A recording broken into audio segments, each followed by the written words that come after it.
Praise the Lord. मसीह में मेरे प्यारे भाइयों और बहनों, रियल लिविंग टीम की तरफ से मैं इस चैनल में आप सबका स्वागत करती हूँ। साथ ही धन्यवाद करती हूँ कि आप हमारे लिए प्रार्थनाएं करते हैं, उसके लिए बहुत बहुत धन्यवाद। आइए वचन शुरू करते हैं। आज का टॉपिक है, यीशु ने क्यों कहा दूसरों को मत बताना। प्रियों, यीशु कभी कभी जिन्हें चंगा किया करता था उन्हें उस चमत्कार को, उस गवाही को किसी को न बताने के लिए कहते थे और कभी कभी सबको बताने के लिए कहते थे। प्रियों, जब मैं नया नियम पढ़ती हूँ तो कई बार ये विचार, ये क्वेश्चन मेरे माइंड में आता है और आज मैं इसी के ऊपर आपसे डिस्कस करती हूँ जो परमेश्वर ने मुझे बताया है। जैसे मत्ती 12 अध्याय के 16 पद में हमने देखा कि यीशु ने खुद को प्रकट करने के लिए मना किया।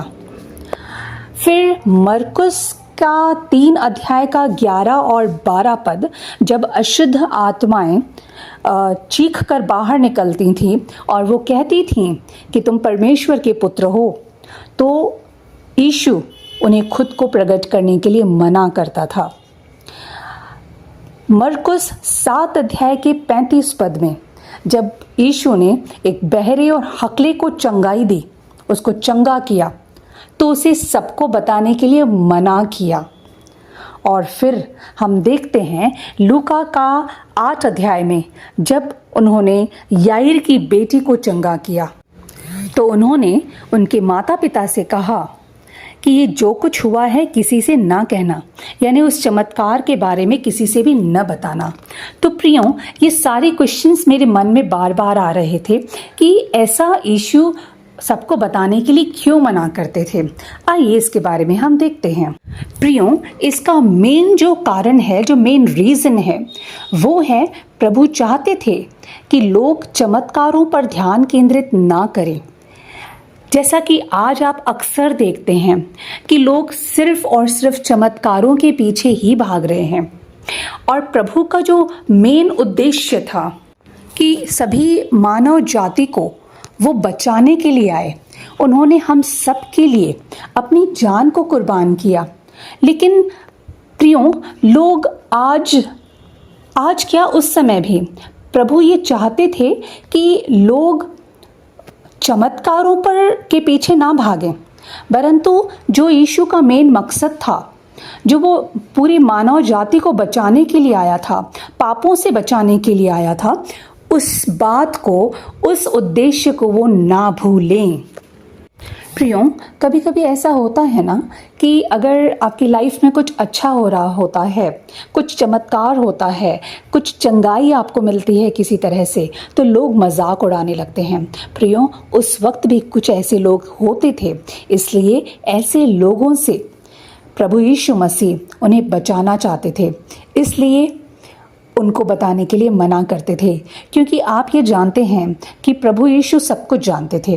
वो जानते थे कि किस इंसान को क्या बताना है और क्या नहीं बताना, इसलिए वो चाहते थे कि वो बाकी लोगों से उसे शेयर ना करें, और ये करके यीशु उनकी रक्षा करते थे, और जो उन्हें मेंटल स्ट्रेस अगर होने वाला होता था तो उससे उन्हें बचाते थे। हम देखते हैं जब यीशु मसीह याईर की बेटी को चंगा करने के लिए आगे आए थे, उनके घर गए थे, तो वहाँ लोगों ने कहा कि वो मर गई है, वो मर चुकी है। लेकिन यीशु ने क्या कहा? रो मत, वो मरी नहीं परंतु सो गई है। ये जानकर कि वह मर गई है, लोग उसकी हंसी उड़ाने लगे, और इसलिए यीशु ने क्या किया? उन सबको बाहर हटा दिया, उन सबको बाहर निकाल दिया। क्योंकि जब हंसी उड़ाई जाती है तो एक अविश्वास उत्पन्न होता है, पैदा होता है, और वो अविश्वास चमत्कार को रोक देता है। प्रभु साथ ही आपको ऐसे लोगों से बचाने के लिए आपको मना करते हैं, किसी को बताने के लिए जो अविश्वास आपके अंदर पैदा कर सकते हैं। प्रियों, कभी कभी लोग जब आपका अच्छा हो रहा होता है तो आपके अंदर अविश्वास पैदा करते हैं, डाउट पैदा करते हैं। प्रभु ऐसे शुभचिंतकों से आपको बचाना चाहते हैं। शुभचिंतक, जी हाँ प्रियो, ये ऐसे शुभचिंतक होते हैं, वो कहते तो हैं कि हम आपके शुभचिंतक हैं, हम आपका भला चाहते हैं, लेकिन जब आपकी लाइफ में शुभ हो रहा होता है, अच्छा हो रहा होता है, तो वो चिंता करने लगते हैं कि इसका इतना अच्छा कैसे हो गया। हाँ प्रियो, प्रभु यीशु ऐसे शुभ चिंतकों से आपको और उनको बचाना चाहते थे, इसलिए वो ये सबको बताने के लिए मना करते थे। क्योंकि प्रियो, जब ऐसे शुभचिंतक कुछ कहते हैं तो विश्वास के बदले अविश्वास या डाउट पैदा होता है, और वो डाउट, वो अविश्वास चंगाई को रोक सकता था। ऐसी स्थिति में यीशु को पता होता था कि ये लोग विश्वास करने के बजाय डर या अविश्वास दिखाएंगे, और फिर इसलिए वो उन्हें चुप रहने के लिए कहते थे। क्योंकि प्रियो, विश्वास ही चमत्कारों की कुंजी है। जितना ज़्यादा विश्वास, उतना बड़ा चमत्कार।